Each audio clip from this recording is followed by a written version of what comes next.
They had refused him water for 3 straight days, and by sundown, he gave his last drop to a stranger lying in the dust.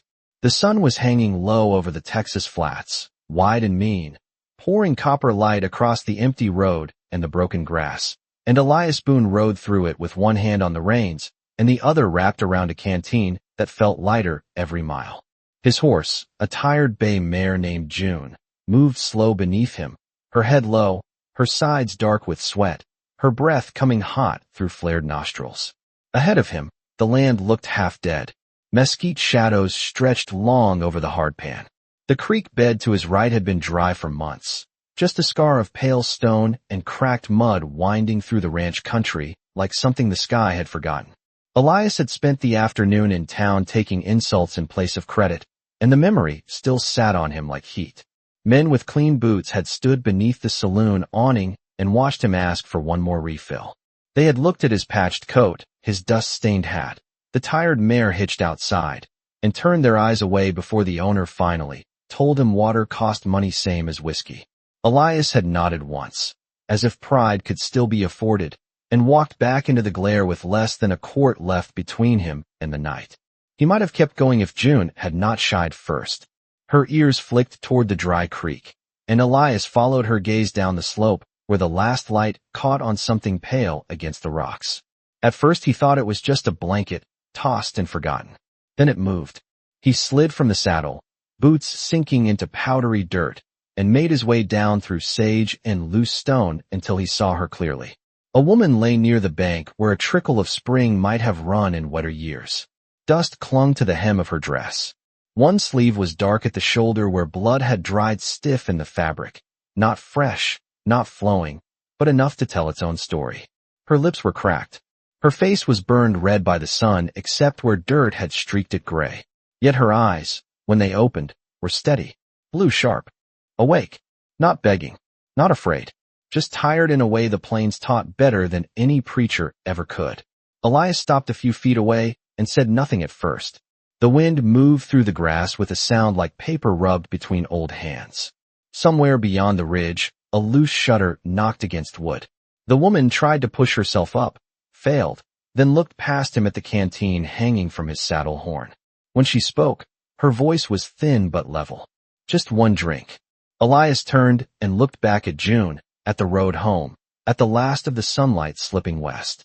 There was maybe enough water left for him and the mare to make it through the dark if they were careful, maybe not even that. He could feel the town still clinging to him, every cold face, every turned shoulder, every man who had measured his worth by the coins he did not have. Then he looked down at the woman again, alone in the dry creek as the evening cooled around her, and slowly reached for the canteen.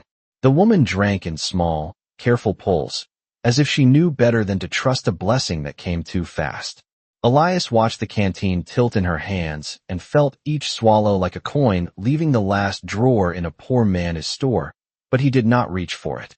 The evening wind had begun to cool, carrying the smell of dry sage and old cedar off the ridge, and the light over the flats had softened from copper to a deep worn gold. When she lowered the canteen, she held it with both hands for a moment, breathing slow, gathering herself. "That is enough," she said. Elias took it back and gave it a little shake. There was not much left. He did not need to hear the water move to know it. He corked it anyway and hooked it to the saddle. "Can you stand?" he asked. She nodded once, though it took 2 tries before she found the strength. He stepped closer but did not crowd her, offering just his forearm, and after a second she took it. Her grip was light, almost formal, like someone raised to remember manners even when the world had forgotten mercy. Up close he could see that the dust on her dress had once been blue, maybe fine cloth before the road had worn it down. There was a silver clasp at her collar, plain but well made, the kind of thing that did not come from a bargain crate in a frontier store. Elias noticed details because a man who owned little learned to measure people by what endured on them. Good leather, strong stitching, steady eyes. Those things told the truth faster than talk. June lifted her head when they came near, ears twitching, tired but gentle. The woman laid one hand on the mare's neck, and June did not pull away. That told Elias something too. Horses did not care much for false fronts. "Name is Elias Boone," he said. She looked at him as if deciding how much of the world he had earned. "Clara," she answered after a pause. No last name. No explanation. Just Clara, carried out on the dusk like a thing she could afford to spare, and no more. Elias glanced toward the west. The sun was almost gone now, leaving a red seam under the horizon. His place was still a little over 3 miles out, past the split cottonwood and the old wire fence that leaned south in the wind. In fair weather that was nothing. In darkness, with a weak mare and a wounded stranger, it felt longer. I have got a cabin and a pump that still works when it feels charitable, he said. Not much, but it is closer than town, and town is not worth the ride. Clara said nothing to that, though something in her face suggested she understood more than he had spoken. Elias slipped the bedroll from behind the saddle and spread it across June's back as a cushion, then helped Clara climb up. She moved carefully, her jaw tightening once, but she made no complaint. He admired that more than he expected. Too many folks in hard country wasted what little strength they had left on noise. When he took the reins and started walking the mare uphill, the first star had already come out over the eastern rise. The land turned quiet around them, so quiet Elias could hear the faint creak of leather, the soft clink of the canteen ring against the saddle, and Clara's breathing settling into a steadier rhythm behind him. Then, after nearly a minute of silence, she spoke in that same calm voice. You should have kept the water. Elias kept walking, eyes on the dim trail ahead. Maybe, he said, but then I would have had to live with it. By the time Elias Boone saw the outline of his cabin, the last of the color had drained from the sky, and the prairie had gone to that blue-gray hush that came just before full dark. His place sat alone on a rise above a dry wash, little more than a one-room shack with a lean-to stable, a split-rail pen, and a wind-bent cottonwood that had somehow kept living on less water than any honest tree deserved. The roof sagged a little on the north side. One shutter hung crooked. In daylight, a man might have called it poor. At night, with a lamp waiting inside and 1 acre of stubborn ground around it, it looked close enough to mercy. Elias led June to the trough first out of habit, then stopped when he remembered how little the pump had given him that morning. He set down the reins and worked the iron handle with both hands. It groaned once, twice, then answered with a weak cough and a thin ribbon of water that struck the wood at the bottom of the trough with a sound so small it still felt like grace. June lowered her head at once. Elias let her drink only a little, then filled a dented tin cup and carried it to Clara. She had not asked, but her eyes followed the water all the same. She drank slower than before and handed the cup back with a quiet, "Thank you," like she had been taught that gratitude should never be wasted. Elias nodded toward the cabin door. Come inside. It holds the heat better than the yard. The room smelled faintly of lamp oil, old pine, coffee grounds, and dust warmed all day by the sun. A narrow bed stood against one wall beneath a window. A cedar chest sat at its foot. There was a plain table, 2 mismatched chairs, a black iron stove, and a shelf with 3 plates, 2 cups, and exactly enough order to show a man lived there alone and saw no reason to pretend otherwise. Elias lit the lamp, and the flame pushed back the dark in a soft amber circle. Clara stood near the door at first, one hand resting on the frame as if measuring whether she ought to trust shelter after what the road had done to her. Elias took a clean towel from a peg, poured a little water into a basin, and set both on the table without looking too hard at her shoulder. You can sit, he said. That sleeve ought to be washed some.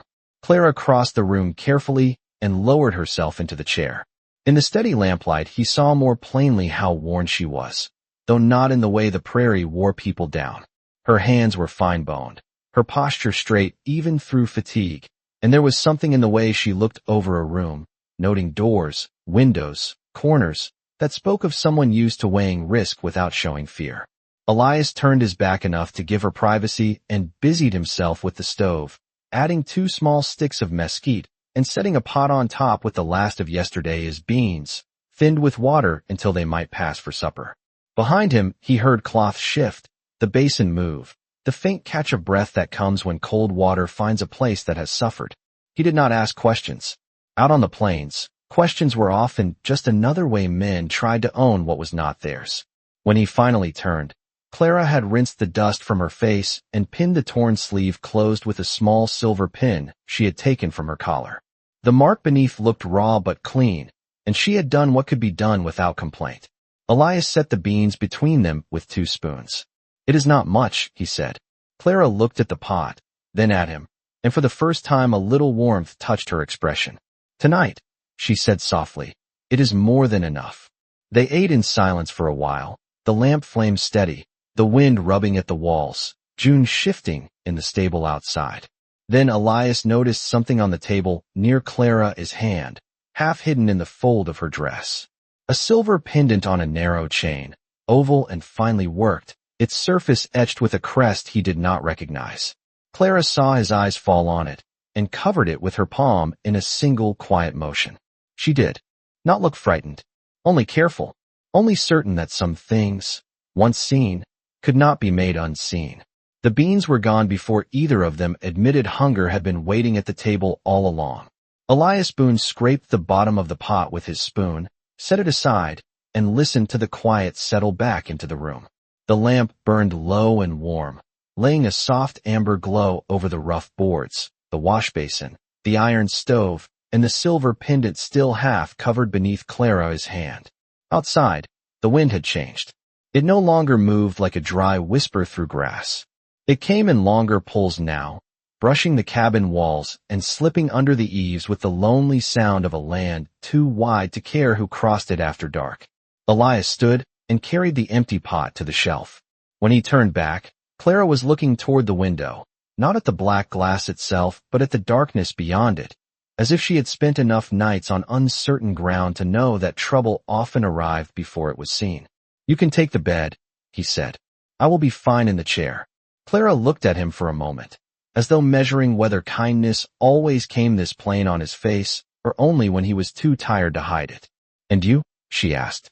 Elias gave one shoulder a tired lift. "I have slept in worse places than my own house." That almost brought a smile to her mouth, but it faded before it fully formed. "You do not ask much," she said. Elias pulled the worn blanket from the cedar chest and laid it over the foot of the bed. "Questions do not mend fences or fill a trough." Clara lowered her eyes to the pendant beneath her hand. For a second Elias thought she might finally explain who she was, where she had come from, why she had been alone near a dead creek with dust on her dress and a wound at her shoulder. Instead she lifted the chain, studied the etched silver in the lamplight, and then tucked it beneath her collar where it disappeared from sight. "That is wise," she said softly. Elias poured the last of the basin water over his hands and dried them on a towel already stiff from too many careful washings. He checked the latch on the door, then crossed to the single window and pulled the curtain half shut. The plains outside had vanished into a dark that looked almost solid, broken only by the pale strip of road and the leaning cottonwood standing against the sky. No lanterns, no riders, nothing moving. Still, the emptiness did not ease him. It only sharpened the sense that the night was holding its breath. He banked the stove so the coals would last until morning and set the kettle beside it, then took his Winchester from the pegs near the door. He did not raise it or show it off. He simply laid it across the table within reach, the way a rancher set down a hammer before fixing what daylight had left undone. Clara noticed. "Do you expect company?" she asked. Elias thought of the town, of men who laughed too easily at another man's dry canteen, of the long road, of the careful way Clara had hidden that pendant as if its meaning might change the air in the room. "Out here," he said, "a man learns not to expect anything. He just stays ready." The answer seemed to settle somewhere inside her. She rose from the chair and crossed slowly to the bed, one hand brushing the post for balance. For all her weariness, she still moved with that same quiet discipline, every step measured, every breath kept under command. When she sat, the mattress gave a soft sigh under her weight. She reached into the pocket of her dress and drew out something small wrapped in white cloth. Elias saw only the edge of silver before she folded the cloth tighter and slipped it beneath the pillow. Another secret, another sign that the woman he had found beside a dry creek belonged to a story larger than this one-room cabin. He should have felt burdened by that. Instead, he felt something stranger. Responsibility, maybe. Or the uneasy knowledge that once a life crossed your threshold and looked at you with trust, however slight, you were no longer free to pretend it was none of your concern. The lamp flame bent suddenly as a draft found its way through the boards. A second later June shifted hard in the stable, hooves thudding once against the packed dirt. Elias turned his head toward the sound. Clara did, too. Neither of them spoke. Then, from somewhere far beyond the rise, carried thin but clear through the cold night air, came the faint echo of horses moving over open ground. The sound came and went with the wind at first, so faint a man might have mistaken it for loose boards knocking somewhere out on the line. But Elias Boone had lived too long with open country to confuse wood for horses. He stood very still beside the table, one hand resting near the rifle, his eyes on the dark square of window glass where nothing showed but the weak reflection of the lamp. Outside, June shifted again in the lean-to, then settled with a soft snort that did nothing to ease the tightness gathering under his ribs. Clara remained seated on the bed, her back straight despite her weariness, one hand lightly touching the blanket near the pillow where she had hidden the cloth-wrapped silver. She did not ask what he heard now. The look on her face said she had heard it too. Elias crossed to the door and opened it just enough to let the night speak clearer. Cold air slid into the cabin, dry and sharp, carrying the smell of dust, horse sweat, and distance. He listened. There it was again.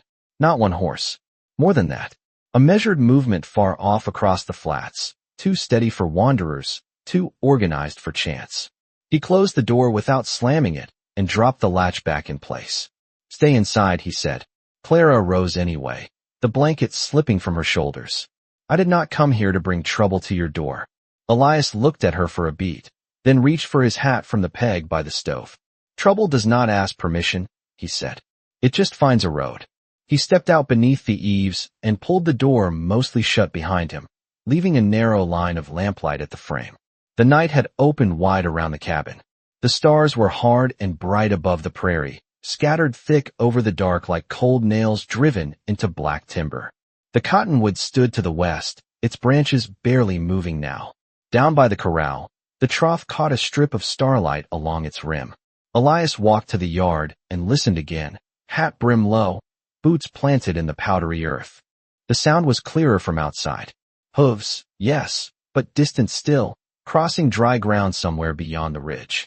Whoever they were not riding wild.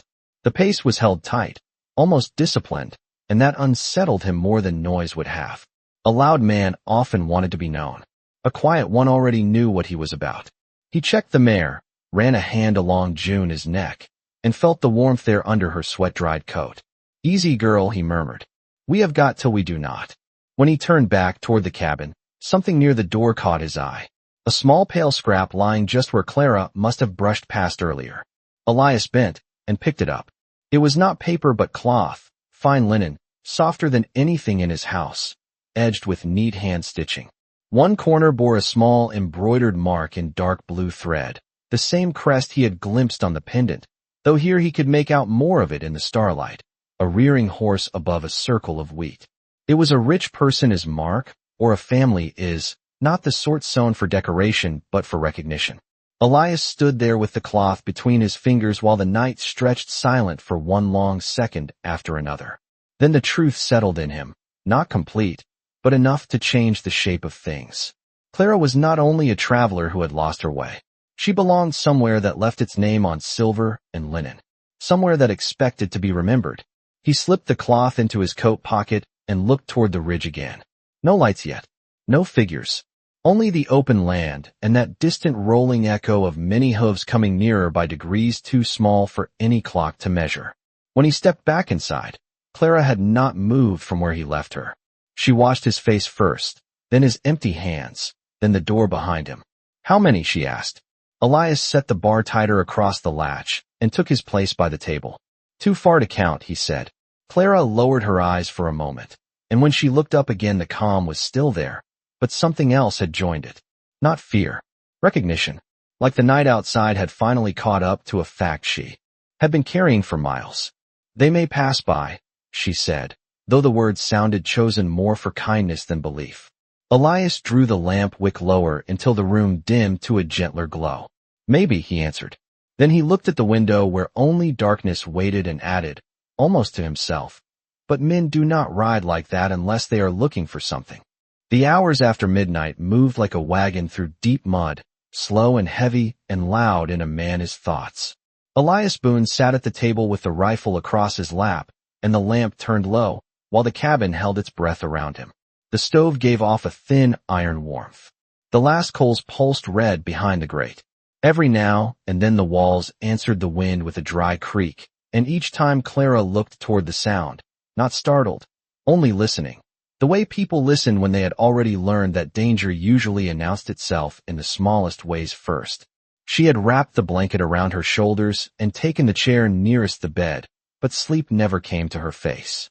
The light touched one side of it and left the other in shadow, and in that quiet Elias could see how hard the road had been on her, not because she complained, but because she did not.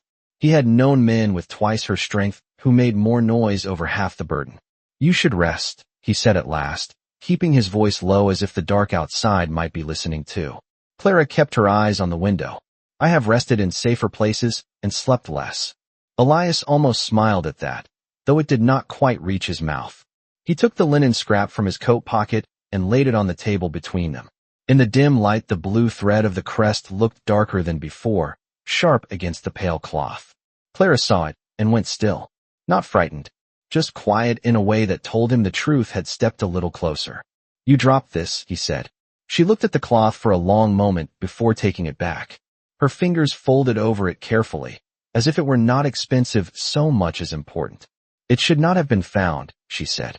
"Most things that matter show up where a man does not expect them," Elias answered. Outside, the hoofbeats rose again from the distance, no longer a rumor now, but a low steady pulse rolling over the prairie from beyond the ridge. Still too far to see. Near enough that the mare began shifting every few minutes in the lean-to. Elias stood and crossed to the window. He eased the curtain aside with one finger and peered into the night. The land remained black and empty except for starlight silvering the fence line and the pale suggestion of the road. "If they are yours," he said without turning, "they have ridden a long way to find you." Clara answered after a pause. "They are not mine." Elias let the curtain fall. "That can mean several things." She drew a breath and held it for a second, as if choosing which truth cost the least to tell. "It means some men ride to protect," she said softly, "and some ride because they think protection gives them ownership." Elias looked at her then. She had not raised her voice. She had not asked for pity. But there was something old in the words, something worn smooth by repetition, and he understood enough not to press further. Out on the frontier, a person did not need to hear every chapter to know when the book had been carried too far. He poured the last inch of coffee from the pot into a tin cup, found it cold, and drank it anyway. Bitter was still useful at that hour. The sound outside continued its slow approach, then faded, then came back stronger with the shifting wind. Time thinned. The stars turned west. Once, near what Elias guessed must have been 3 in the morning, a coyote called from somewhere down in the wash, and June answered with a nervous snort that set both of them listening hard again. But no rider came to the door. No hand tried the latch. No voice called out across the yard. The waiting became its own burden, heavier than any blow because it let a man imagine too much. Clara must have felt it too, because just before dawn she spoke without lifting her head. "Why did you help me?" The question hung in the room a while before Elias answered. He looked down at the canteen resting on the table, nearly empty now, the leather-worn pail where his hand had gripped it year after year. "Because I know what it is to be looked at and found worth less than water," he said. Clara raised her eyes. The first ash-gray hint of morning had begun to gather at the window behind him. "And yet you gave yours away." Elias glanced toward the door, where the dark was no longer solid, only thinning. Maybe a man gets tired of learning the world from mean people. For the first time since he had found her by the creek, Clara looked at him with something like open feeling, not caution, not gratitude alone, but the recognition that comes when one lonely soul finds another standing honest in the same hard weather. Then June stamped hard outside. Elias moved to the window in 2 strides and pulled the curtain back. Dawn had just begun to lift over the far ridge, cold and colorless at first, and there across the rising line of earth he saw them at last, rank after rank of riders appearing out of the pale morning like they had been carved straight from the horizon. For a moment Elias Boone forgot to breathe. The riders stood across the ridge in such perfect stillness that they looked less like men than a line drawn by the hand of God across the morning. Dawn had only just begun to spread over the prairie, a pale silver wash over the grass and dry earth. And in that thin light, he could see them clearly now, row behind row of mounted figures stretching across the rise until the horizon itself seemed crowded with horses.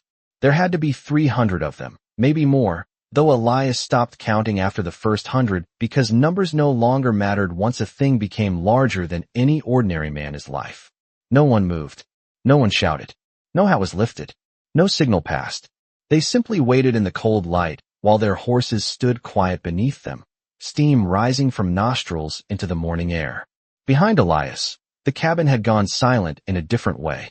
Clara was on her feet now, one hand braced lightly against the table, the blanket fallen back from her shoulders.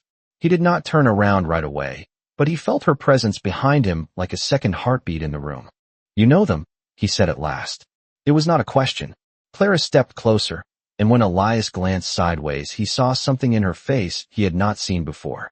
Not fear. Not exactly relief either. Something steadier than both. Recognition, yes, but touched by sorrow, as though the sight outside carried with it a history too large to fit into words before breakfast. "Some of them," she answered. Elias kept his eyes on the ridge. The riders sat their horses with the kind of discipline he had seen only a few times in his life, once in a cavalry line passing through Abilene, once in a funeral procession for a county judge, and once when a grass fire drove half a dozen ranch families together without anyone needing to be told what to do. This was quieter than all of those. More certain. It was the silence that unsettled him most. Men who came for revenge often announced themselves early. Men who came to settle something deeper did not waste breath. Elias opened the door and stepped out onto the porch, rifle in hand but held low, not pointed at anything, simply present. The boards creaked beneath his boots.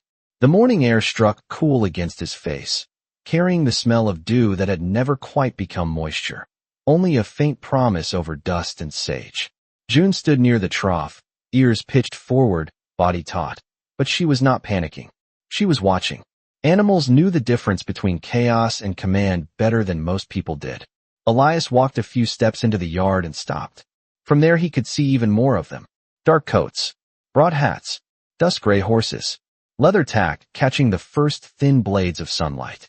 The line of riders curved along the ridge like a living wall, and yet there was no malice in the shape of it, only power held under perfect restraint.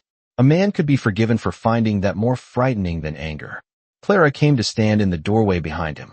He heard her before he saw her, the soft brush of her boots against the threshold, the slight pause in her breathing when the full sight met her. The riders did not react. Not one horse shifted out of line. Not one man broke formation. It was as if they had all been waiting for one thing. Only, and that thing had finally appeared in the doorway of a weather-beaten cabin at the edge of a dry wash. Elias lowered the rifle another inch. "If they came for you," he said, "they have found you." Clara said nothing for a moment. The sun lifted a little more, turning the frostless morning brighter by degrees, touching the silver clasp at her collar and the loose strands of wind-tangled hair at her temples. Then, slowly, she stepped past him and into the yard. Elias felt every muscle in his back tighten, but she did not hesitate. She walked only a few paces from the cabin and stopped with her hands visible at her sides. The line of riders remained still. Then, from the exact center of that long silent wall, one horse moved forward. Just one. Its rider came down the slope at a measured pace, not hurrying, not showing off, the horse placing each step with calm assurance over the stony ground. The rest stayed where they were, watching in silence. Elias stood his ground, the prairie wide around him, the cabin behind him, the woman he had given water to beside him, and all of dawn holding itself still to see what would happen next. The lone rider came down the slope on a tall gray horse with a dark mane and silver conchos on the bridle that caught the growing light. He was an older man, broad across the shoulders, his coat cut from fine wool instead of trail canvas, his hat plain but clean, the sort worn by men who did not need to prove authority because they had carried it long enough for others to feel it when they entered a room. He stopped 10 yards from the cabin and removed his hat. That simple motion changed the air more than any shouted order could have. Elias Boone had seen pride before. He had seen arrogance in town men, bankers, cattle buyers, and county clerks. This was something else. This was respect offered openly, and it unsettled him more than threat would have. The older man looked first at Clara, and for the first time since dawn had touched the ridge, the iron stillness in his face eased. "Miss Voss," he said, his voice low and steady, carrying clearly in the morning air. "Thank God." Clara stood with her chin lifted, not weak now, only pale from the long night. "I told you not to search the southern line until daylight," she said. The man gave a small nod that held apology without surrender. "And I was wrong to wait even that long." Elias heard the name and felt the missing pieces begin to turn in his mind. Voss. He had heard it once, maybe twice, in town talk, always spoken a little lower than other names. The Voss family owned freight contracts, grazing rights, wells, and more acres than a poor rancher could ride in a week. Men in pressed vests mentioned them when talking about rail money and land papers. Women mentioned them when discussing charity drives and church donations. It was not a frontier name. It was an established one. Clara Voss stepped one pace forward, and the older man dismounted at once, boots touching the dirt with careful speed. He did not rush to her. He waited, letting her close the distance on her own terms, and Elias saw then that whatever bond stood between them, it was built on loyalty rather than possession. Clara drew the silver pendant from beneath her collar and held it in her hand, the morning sun striking its crest. "I lost the escort at Red Wash," she said. "My horse went lame. The rest you can hear after breakfast." The older man almost smiled, though weariness lay deep around his eyes. "Yes, ma'am," he said, with the kind of obedience only a man with real affection could give. Then Clara turned, and for the first time she faced the riders on the ridge not as a fugitive from the night, but as someone fully known by them. She lifted her hand once. Across the rise, 300 mounted men bowed their heads in the same instant. No cheer, no flourish, just that one silent motion, vast and solemn under the widening sky. Elias felt the breath leave him slow. It was not an army posture. It was not the movement of hired muscle waiting for a command. It was honor, a full ridge of it, quiet as prayer. Clara looked back at Elias then, and in her expression he saw gratitude, yes, but also a sadness that he understood without needing it explained. She knew exactly what sort of danger her presence had brought to his door, and exactly what it had cost. A man like him to ignore that, and help anyway. The older man followed her gaze and finally looked at Elias, as though seeing him clearly for the first time. His eyes dropped to the nearly empty canteen, still hanging by the porch rail, then to the patched coat, the weathered boots, the half-mended fence, the weak trough, the horse that had gone thirsty so a stranger could drink. Men like that did not need a long speech to understand a debt. He took one step forward, placed his hat against his chest, and said, "Sir, I am Nathaniel Pierce, steward to the Voss family. This lady is Clara Voss, daughter of Eleanor Voss of the High Plains Holdings. She was found because your kindness bought us the hours we needed." Elias had no ready answer. His throat felt dry in a way that had nothing to do with water. Nathaniel reached into his saddlebag and drew out the same canteen Elias had handed Clara at the creek, but now its worn leather had been cleaned, the cracked strap reinforced, and around its neck was tied a narrow silver band engraved with the Voss crest. He carried it forward in both hands and stopped before Elias like a man returning something that had become more than the object itself. Then Clara spoke, her voice quiet enough that Elias had to lean into the morning to hear it. "A poor man gave what richer men refused," she said. "No one under our care will forget that." For a long second after Clara spoke, the whole yard remained still, as if even the wind understood that some debts ought to be answered without haste. Elias Boone stood beside his porch with the silver-banded canteen in his hands and felt the weight of it settle deeper than leather and metal had any right to. It was still his old canteen, worn at the grip, darkened by years of sun and work, but now it carried a mark that said the world had seen what he had done and chosen not to let it vanish into dust. He looked from Clara to Nathaniel Pierce, and then beyond them to the ridge where 300 riders waited in silence under the full rise of morning. Men with that much power could have filled the air with orders, but they did not. Instead, Nathaniel turned slightly in his saddle and gave one small gesture with 2 fingers. At once the line above began to move, not toward the cabin in a rush, but outward and down in measured groups, each rider taking a place as if the whole thing had been thought through before the sun came up. Some dismounted by the broken fence and set to straightening posts that had leaned for months. Others went to the dry wash with shovels, picks, and coiled rope pulled from pack horses. A wagon rolled forward carrying lumber, new trough boards, sacks of feed, and 2 water barrels bound in iron. Another brought seed, coffee, flour, and salt pork enough to outlast a hard season. Elias stared at it all with the bewildered look of a man watching rain fall inside a church. "What are they doing?" he asked, though the answer was unfolding right in front of him. Clara wrapped the blanket closer against the morning chill and looked over the yard that had held her through the night. "Paying a debt in the language this country understands," she said. By noon the place no longer looked abandoned by fortune. Fresh rails stood where the old fence had sagged. The stable roof had been patched with clean planks. One crew had found a better vein below the wash and set a deeper hand pump with a new iron handle that brought up cold clear water on the 3rd pull. June drank until her sides eased and her eyes softened.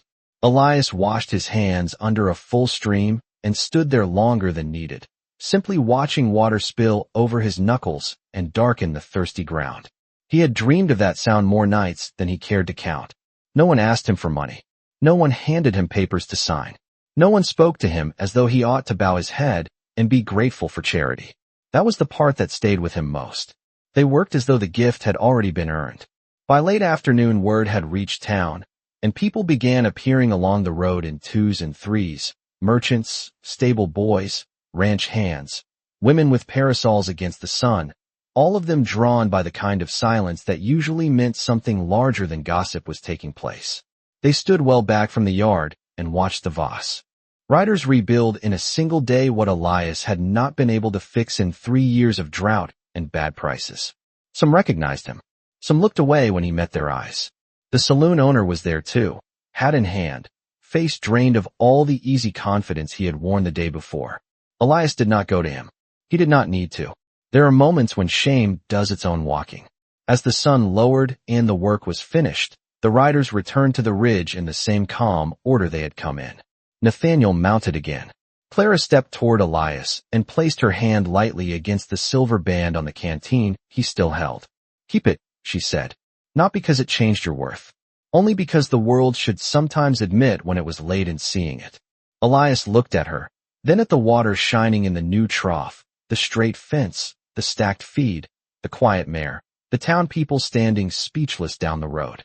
All his life he had thought justice might come loud, with fists or rifles or men forced to their knees. But it came here with hammers, rope, timber, and water, and with one woman who had not forgotten the hand that helped her when no one was looking. Clara stepped back. Nathaniel touched 2 fingers to his hat, and the line of riders turned west into the evening light. They left as quietly as they had come, until the ridge emptied and the prairie belonged to the wind again. Elias remained in the yard a long time after the last hoofbeat faded.